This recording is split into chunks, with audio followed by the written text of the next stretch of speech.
Hello everyone, I am Barun from Only English. Today we will read the next poem from the book First Flight of class 10th CBSE. The name of the poem is Animals. ये जो poem है इसको लिखा है किसने? Walt Whitman ने। ये Walt Whitman जो थे ये एक अमेरिकन पोएट थे। He was essayist and journalist भी थे और ये काफ़ी फेमस थे फ्री वर्स के लिए। और ये आपके बुक में नीचे दिया भी गया है, even he was called the father of free verse.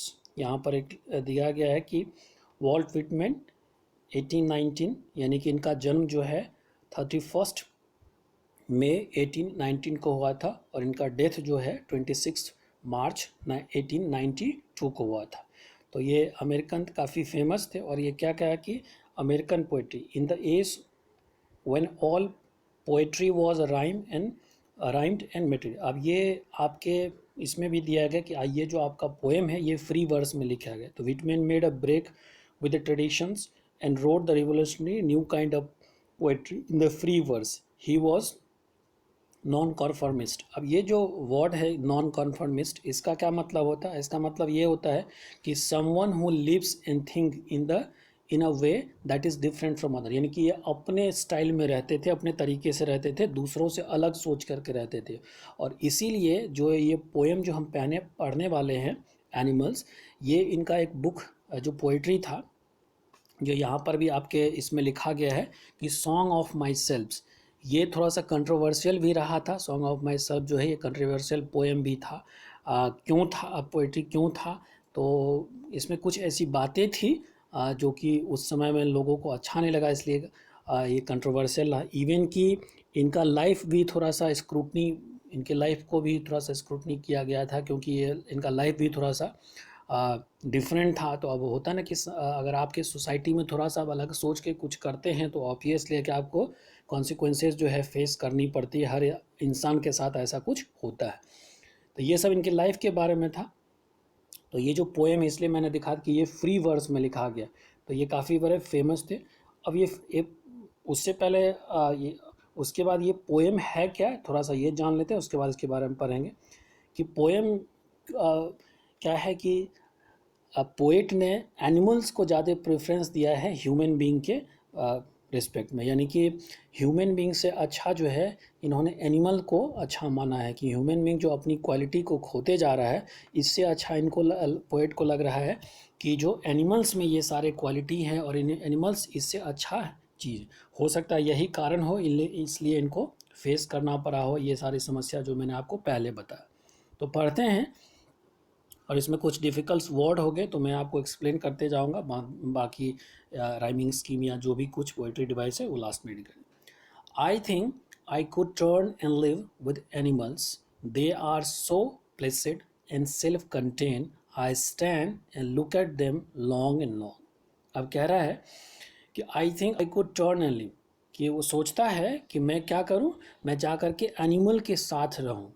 क्यों? क्योंकि दे आर सो प्लेसिड। अब ये जो प्लेसिड वर्ड है इसका क्या मतलब होता है कि कोई भी शांत इंसान जो हैविंग अ काम अपीयरेंस और कैरेक्टरिस्टिक, यानी ये एनिमल के साथ इसलिए रहना चाहता है क्योंकि उसका जो कैरेक्टर है वो काफ़ी शांति वाला है, वो हल्ला नहीं मचाता है, वो कुछ नहीं करता। And self contained, self contained का क्या मतलब होता है? Someone who is a content with the least. कहने का मतलब अपने आप में कंट्रोल होना, किसी से बात नहीं करना, किसी के होता नहीं ह्यूमन बीइंग में कि कौन क्या कर रहा है उसमें उसके लाइफों में झांक करके देखना, अपनी चीज़ों को बताना, अपने से ज़्यादा दूसरों के बारे में थोड़ा सा ये इंटरेस्ट लेना कि हमारे लाइफ में क्या चल रहा है छोड़ दे, दूसरों के लाइफ में क्या चल रहा है इसमें ज़्यादा। तो ये लोग अपने में एनिमल्स क्या है कि सोप काफ़ी शांत है और सेल्फ कंटेंड है, अपने आप में जीने की इन लोगों के पास कला है। और ये जो क्वालिटी होता है, ये जो पोइट है उसको क्या करता है, आई stand and look at them long and long. और फिर वो कहता है कि मैं खड़ा होकर के यानी कि खड़े खड़े उसको काफ़ी समय तक, लंबे समय तक उसको देखने की कोशिश करता हूँ, क्योंकि ये सारे क्वालिटी जो है उसमें, क्योंकि वो शांत है, वो किसी के साथ अपने आप में संतुष्ट है। तो इस तरीके से ये सब जो क्वालिटी है इसलिए वो एनिमल के साथ रहना चाहता है। दूसरे लाइन में कहता है दे do not sweat and wine, about their conditions. They do not lie awake in the dark and weep for their sins. They do not make me sick discussing their duties to God. Not one is dissatisfied, not one is demented with the mania of owning things. अब यहाँ पर थोड़ा सा इसको देख लेते हैं कि क्या कहते हैं. They do not sweat and wine about their conditions. अब होता ना कि हम जब अपने कोई काम करते हैं तो हम लोग को पसीना निकलने लगता है. अब वाइन का क्या मतलब होता है? Make a long high sad swine. जब थोड़ी सी हम कोई मेहनत करते तो हमारा आवाज़ नहीं निकल रहता है मुंह से, तो इस तरह. और वाइन का मतलब यहाँ पर यही हुआ कि जब हम कोई पसीना निकलने लगता है या फिर जो काफ़ी हम हाँफने लगते हैं इस तरीके से. तो और एक तरह से वाइन का मतलब यहाँ पर चिल्लाना भी, क्राई करना भी हो सकता है, तो दोनों हो सकता है, लेकिन यहाँ दोनों समझ सकते हैं कि दे डू नॉट स्वेट, यानी वो उसको पसीने नहीं निकलते. And wine about their condition, और जो है अपने कंडीशंस के बारे में रोता नहीं है, चिल्लाता नहीं, चीखता नहीं है, या फिर उसके बारे में एक तरह से कहते हैं ना कि लाउडी नॉइज़ नहीं करता कि हमारा कंडीशन बुरा है या भला है या अच्छा है या जो कुछ भी है. दे do not lie awake in the dark, यानी वो जो अब यहाँ पर दे do not lie awake in the dark and weeping for their, वो क्या करता है? जगे नहीं रहता है अंधेरे में और रोते रहता है उसके गलतियों के कारण. सिन का मतलब क्या होता है? पाप होता है. तो यानी वो अपने यहाँ पर गलतियों, एनिमल कभी अपनी गलतियों के कारण रात में उठ करके रोते नहीं रहता है. तो इसीलिए कहता है कि they do not lie awake, यानी वो झूठ नहीं बोलता है रात को जग करके. और क्या कहता है कि रातों को वो क्या करता है? दे डू नॉट लाई, झूठ नहीं बोलता, अवेक इन द डार्क, और जो है रोते रहता है अपने गलतियों के कारण कि हमने गलती किया. इन सब चीज़ों के लिए वो लोग जगता नहीं है, मतलब कि रात में ये जगने की वो जो कोशिश करता है कि हम जग रहे हैं और फिर उसके गलतियों के कारण रो रहे हैं, तो ऐसा नहीं करता. They do not make me sick discussing their duty to God. अब ये भी कहते हैं कि अब ये जो लाइन है बड़ा समझ में कि they do not make me sick. अब ये आप सुनते हो कि कहते हैं कि डोंट मेक मी सिक, यानी सिक का मतलब क्या? यहाँ पर सिक का मतलब बीमार, लेकिन यहाँ सिक का मतलब बीमार नहीं होते. कहने का मतलब आप जिस चीज़ों को पसंद नहीं करते हैं उसको कहते हैं डोंट. जिस चीज़ों को आपको पसंद नहीं आता है, मतलब कि बैड फील होना, तो यानी नरेटर को, पोएट को जो है क्या करता है वो? कौन? Animal. They do not make me sick, यानी कि वो सिक नहीं करता है. क्या? Discussing their duty to God, यानी कि ह्यूमन बींग से कंपेयर करें ड्यूटीज टू गॉड, यानी वो जो काम करता है वो अच्छाई वाला उसके. अब होता क्या है यहाँ पर, एक कम समझने वाली बात है कि जब हम अपनी कोई काम करते हैं, अच्छाई वाला काम करते हैं, तो ढिंडोरा पीटते रहते हैं कि हमने ये कर दिया है. या अगर हम इवन कि भगवान का ही पूजा करते हैं तो भी वो लोगों को बताते हैं कि हम इतने देर पूजा करते हैं, हम फास्टिंग करते हैं, ये करते हैं, वो ब्ला ब्ला ये सब चीज़ करते हैं. और जो अच्छाई वाला काम करते तो हमने इसको, इंसान को ये कर दिया, वो कर दिया. तो ये सब जो चीज़ें हैं, ये जो ह्यूमन बीइंग करता है, ये चीज़ क्या होता है? वो नरेटर को पसंद नहीं आता है. और ये सारी क्वालिटी जो है एनिमल नहीं करता, इसलिए कहते हैं they do not make me sick, यानी वो मुझे सिक नहीं करता, यानी कि मुझे नाराज़ नहीं करता है, मैं इरिटेट नहीं होता. किससे? Discussing their duties to God, यानी कि भगवान के लिए जो उसका ड्यूटी है. तो भगवान के लिए लोगों का ड्यूटी क्या है? इंसानों के या ह्यूमन किसी भी लिविंग बीइंग क्या है कि जो इनोसेंस होना, जो अच्छी कैरेक्टर होना, या फिर लोगों की मदद करना, ये सब. तो ये सब वो चीज़ नहीं करता. कौन नहीं करता? एनिमल करता, यानी ह्यूमन बीइंग ये सब करता है. नो वन इज़ डिससेटिस्फाइड, कोई भी डिससेटिस्फाइड नहीं है. No one is demented with the mania of owning things. अब डिमेंटेड का क्या मतलब होता है? जब कंफ्यूज होते हैं, क्रेजी होते हैं, अनेबल टू थिंक और act clearly because you are extremely worried, angry और एक्साइटेड. तो यानी जो एनिमल्स रहते हैं, नो वन इज डिससेटिस्फाइड, कोई भी उसमें डिससेटिस्फाइड है. और नो इन डिमेंटेड, कोई भी डिमेंटेड नहीं है. किस चीज़ से? Mania of owning things. अब एनिमल कोई सामान, अब यदि मेनिया क्या होता है? मेनिया होता है एक तरह से डिजीज़ भी होता है. कहते हैं ना कि बहुत सारे मेनिया होते हैं. अगर आपको किसी चीज़ का मेनिया हो गया तो एक पागलपन होता है, वो क्रेजीनेस कह सकते हैं उसको. तो यानी एनिमल में किसी चीज़ों को जमा करने का, जैसे हमारे इंसान में होता है ना कि पैसे ही बटोरने का या सामानों को ये करने का, कितना धन आ जाए, कितना दौलत हो जाए, सब कुछ हमारे पास रहे, सब चीज़.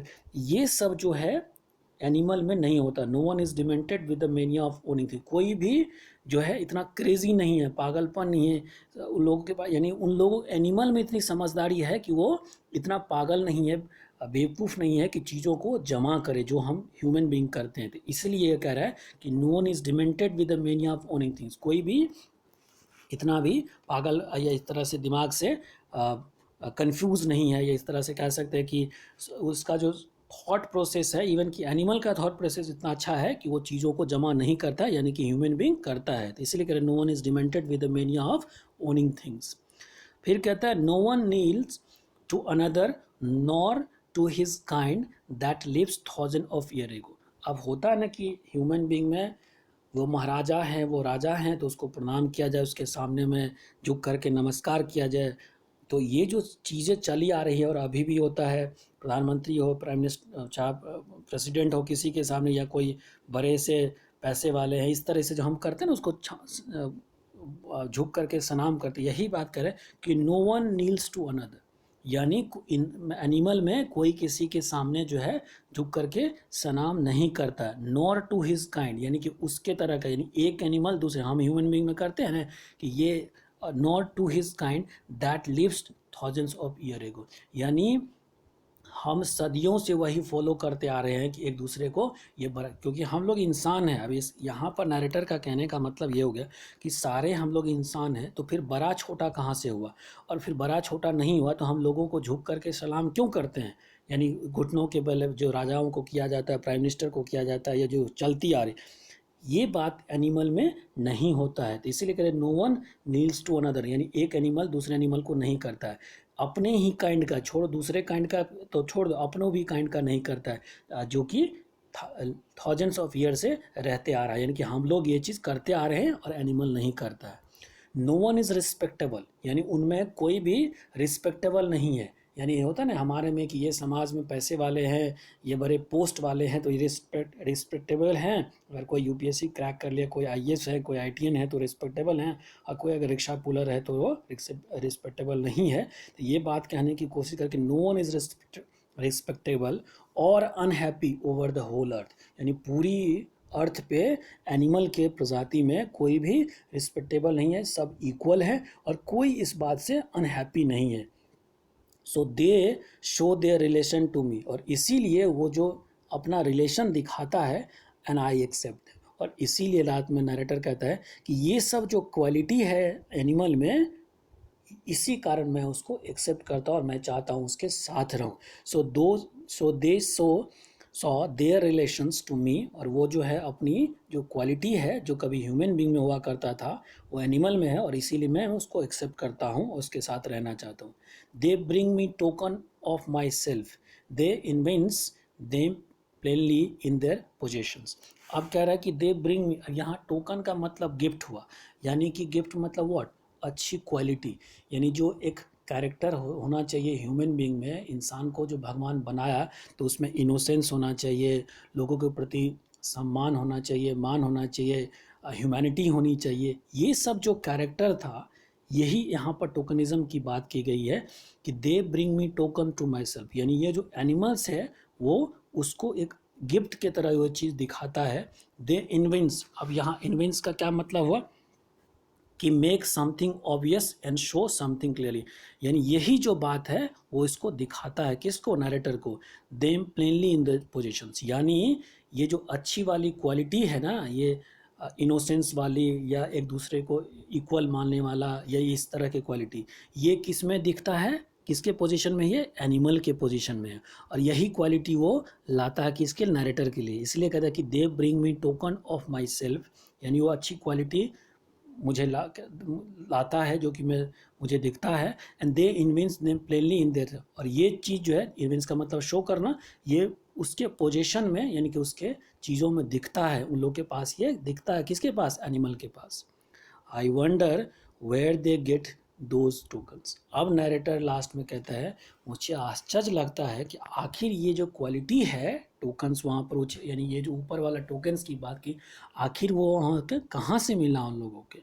Did I pass that way huge time ago और निगलेक्टली ड्रॉप देम। तो अब नरेटर कह रहा है, अब नरेटर ने एनिमल को पसंद किया और अपने आप को उस जगह पर रह रहे, लेकिन इशारों इशारों में हम लोगों को भी कह रहे हैं कि क्या कहीं हम लोगों ने did I pass the way huge time ago, क्या हमने ये जो अच्छी वाली क्वालिटी थी जिसका कि कंपेयर टोकन से किया गया है, यानी इनोसेंस की, ह्यूमैनिटी की, या फिर लव या अफेक्शंस की, या किसी चीज़ पे पोजीशन ना होना, कोई चीज़ जमा नहीं करना, ये सब जो ऊपर क्वालिटी बताया गया है, ये सब चीज़ ऐसा तो नहीं है कि हम लोगों ने गलती से केयरलेसली दे दिया एनिमल को।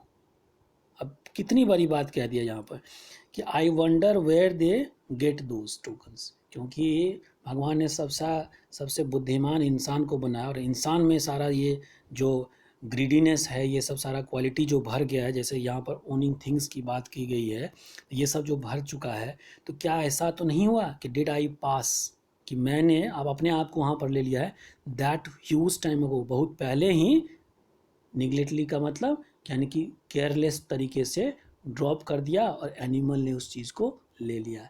इसलिए अक्सर आप देखेंगे कि लोग कुत्तों को यानी कि डॉगी पालता है, लेकिन इंसान से रिलेशन रखना बड़ा डर लगता है लोगों को, क्यों कि इंसान झटका दे सकता है लेकिन एनिमल नहीं देता। तो एक तरह से हम कह सकते हैं कि हम मेटाफोरिकल की इसको हम कंपेयर कर सकते हैं कि इस तरीके की बात इसमें की गई है कि जो क्वालिटी इंसान में होना चाहिए था वो इंसान में नहीं है और एनिमल में है, और इसीलिए ये जो नरेटर है वो चाहता है कि हम इंसान के बदले एनिमल के साथ रहें। इसी के साथ हमारा ये पोएम ख़त्म होता।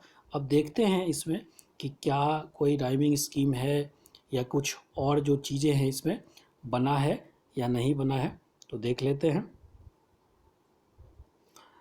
अब सबसे पहले इसमें कोई राइमिंग स्कीम नहीं है। जैसे आप देखिए यहाँ पर आर है, या फिर यहाँ पर कंटेन है, या लॉन्ग है, कंडीशन है, सिन है, गॉड है, तो कहीं पर भी हमको राइमिंग स्कीम नज़र नहीं आ रहा है।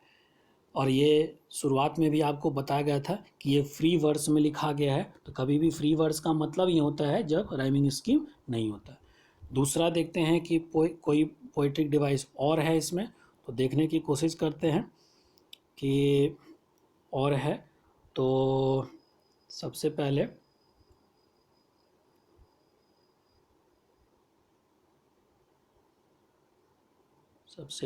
देखते हैं। हाँ, अब यहाँ पर हमें क्या दिख रहा है, एनाफोरा।